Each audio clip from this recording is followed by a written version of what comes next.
What's up, guys? Stephen Bogren here, and today what I want to talk about is the most important thing that you are missing.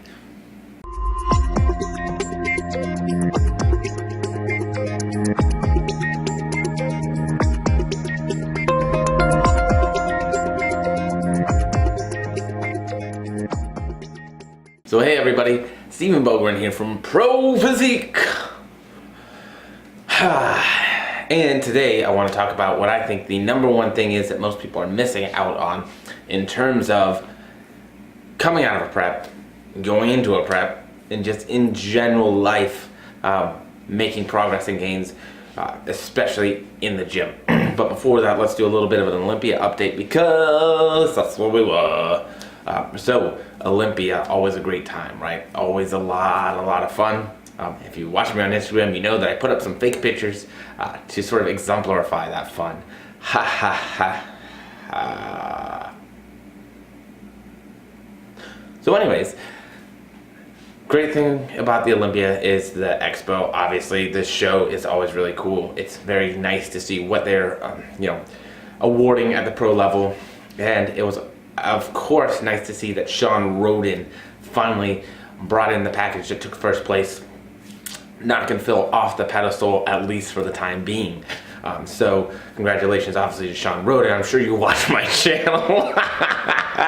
Thanks, buddy. But anyways, yeah, and obviously what they're looking for in terms of bikini, classic physique. If you're a coach, it's important to know those things. So it's cool to be at the shows and see that in person. Other cool thing is the expo. Always a great opportunity. Got to meet up with some of my clients. Not all of my clients that were there, did I get to meet up with, but I really always love being able to go out, see the people that I get to work with in person, spend a little bit of time with them, chatting face to face. Probably one of the more fulfilling aspects of the job, because not everybody lives in Tampa, so I can't go to everybody's show. I can't see everybody in person, and that can be, having to have that one-on-one personal communication is always nice. And it's fucking Vegas. So, unlike last year, I left with a little bit less money than I came with. Last year was a good one. So, now, on to the point at hand. Since I'm babbling, right? What is everybody missing out on, right? And so I think this is definitely one of those things where it's kind of a fine line, right? But there has to be a good amount of it there. And the thing that everybody's missing out on is consistency, right? We like to really make a big deal out of the details, the small things, like do I count ketchup or my fish oils or this or that, the other thing. Like, a lot of people tend to make less of a deal out of like, hey, am I taking them every day, right? So fish oils, multivitamins, those are like general health things. Those should be a given that we're taking them every day, right? That should be consistent, right? We want to be healthy and happy, right? But am I consistently paying attention to what I'm doing in the gym? Am I consistently, increasing volume over time? Am I consistently taking deloads as I need to, right? Increasing volume, we know, is a big proponent of what? Muscle growth. Yes. If we're lifting more weights, our muscles get bigger. They have to sort of deal with that, right? That's an adaptation to a training stimulus. Look, I even said it fancy. So it's the same thing with intensity, right? If we are lifting heavier weights, we're getting stronger. If we're getting stronger, we can lift heavier weights for more reps. I mean, we can get more volume. Yay! So we have to be consistent in paying attention to the details that matter, right? But the big thing is we have to be consistent in going in and working hard. But we also have to be consistent, right? In taking deloads, because training, we go in, we work, fatigue builds up, we take a deload after we're overreached, heal up, rest up a little bit, work, deload, right? It's that consistency. It's not a magic pill. It's not something that we're doing that's special. It's a consistent, tried and true things. And I think this is even more so true for our nutrition. And this is the real part I wanted to get on this week. Because you see a lot of things out there in terms of your nutrition. And so if you're consistently inconsistent, right? So say if you're actually hitting consistent numbers, but on inconsistent days, and some people might look at this like, carb cycling, right? That's inconsistent, right? But it's consistently inconsistent. We know the same numbers. And that's gonna be a little bit different than what I'm talking about. What I'm talking about is your diet is good all week, right? So you're hitting your 15, 16, 1700 calories all week. But then on the weekend, we're going out, we're not tracking, we're drinking, we're having food out. So maybe instead of, 15, 1600 calories, we're at 23, 2400 calories or higher, right? And so maybe that's one day, maybe it's 2 days, maybe, it's 24 and then 2000. So there's not really a lot of consistency there is the main point, right?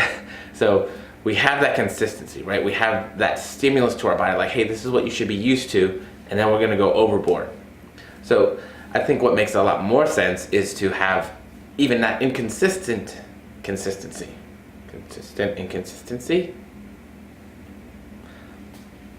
where you plan numbers, right? So maybe we say, okay, instead of having this huge change day to day throughout the week or from week to weekend, we have now a total weekly calorie goal that we're sitting for. That's what we're shooting for, right? So if we've been gaining weight because we've been going out on the weekends, maybe what we do is we keep our weekly calorie intake the same, right? But we now pay attention to having a calorie intake on the weekend. So maybe instead of going to 23, 2400 calories, our maximal cap is 2100 calories. So we can still have some sort of fun, we can still have some sort of lifestyle, but we've made improvements on that inconsistency that we've been having throughout the weekends on a regular basis, right? Because here's the problem. Metabolism adapts, right? And so what we see is, like, you don't adapt to the lesser stimulus, right? So if I'm overeating 1 or 2 days a week, I'm not adapting to that. My body is going to adapt to that stimulus of the 5 days a week when things are more regular, right? So what happens is that the only adaptation we really have from those overeating is we tend to store fat because it's a calorie overage, it's an excessive intake. And so that's why we want to try and pay attention to those huge overages and that inconsistency. And it's not just on the weekends, right? Like, there can be inconsistencies from day to day. Like, maybe we're at 14, maybe we're at 17, maybe we're at 16, maybe we're at 19. You know what I mean? Maybe we're at 12. And so that can be an issue too.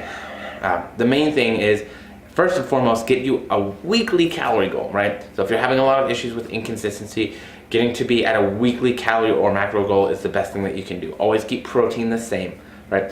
Keep your protein as your base, like, this is what I want to hit day to day. And then after that, you can have a calorie goal to make things a little bit easier, but make sure that you're not allowing that calorie goal to go over your total weekly calorie goal. If you find that you're still gaining weight, you can bring that down a little bit. If you find that you're losing weight and you don't want to be, you're trying to get stronger, you can bring it up a bit. I know I'm not that big and strong, but take my point. Right? And if you find that you're maintaining weight and that's what you want to do, then you can keep it steady. So it's a very simplistic way, but guys, remember, this isn't rocket science what we're doing here. It is health, it is fitness, it's eating and exercise, right? I know we like to really make it super, super complicated a lot of the times, and we like to try and sell you something flashy, but it's not flashy, guys. It's lifestyle, it's consistency, right? So if you're setting up those lifestyle things, like making sure that you eat in the morning, it's as simple as making a bed, right? It's a habit. So it's getting into those habits, having that consistency, and then we know exactly what changes we can make to get closer to those goals that we care about. So that's it, guys. I'm going to end it right there. I hope you have a wonderful, it's Wednesday week. I'll talk to you soon.